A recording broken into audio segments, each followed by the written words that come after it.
बांग्लादेश में हिंसक प्रदर्शन और सियासी उथल-पुथल पर पूरी दुनिया की निगाहें हैं। भारत भी इससे अछूता नहीं है। लगातार पड़ोसी राष्ट्र में मचे घमासान पर बारीकी से नजर रखी जा रही है।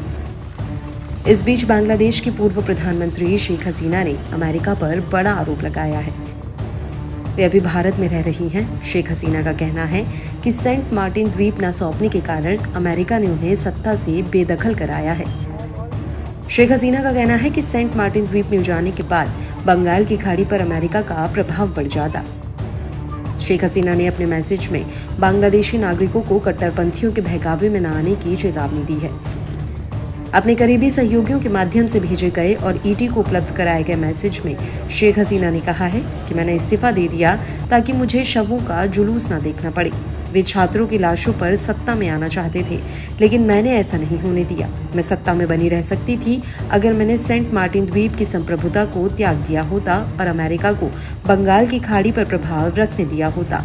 मैं अपने देश के लोगों से विनती करती हूँ, कृपया कट्टरपंथियों के बहकावे में न आएं।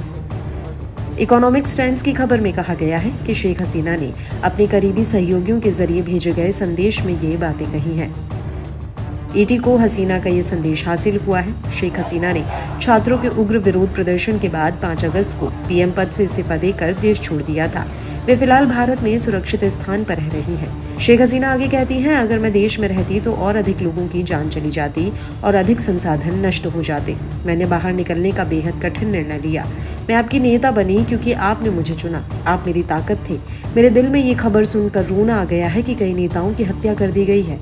कार्यकर्ताओं को परेशान किया जा रहा है और उनके घरों में तोड़फोड़ और आगजनी की गई है। सर्वशक्तिमान अल्लाह की कृपा से मैं जल्द ही वापस आऊंगी। आवामी लीग ने बार बार आवाज उठाई है। मैं बांग्लादेश के भविष्य के लिए हमेशा प्रार्थना करूंगी।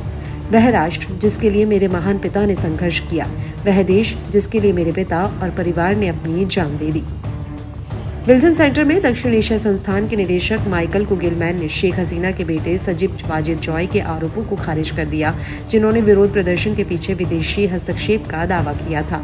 उन्होंने कहा कि बांग्लादेश में अशांति के लिए अंदरूनी कारक ही जिम्मेदार हैं। हसीना सरकार की प्रदर्शनकारियों पर कठोर कार्रवाई ने आंदोलन को बढ़ा दिया।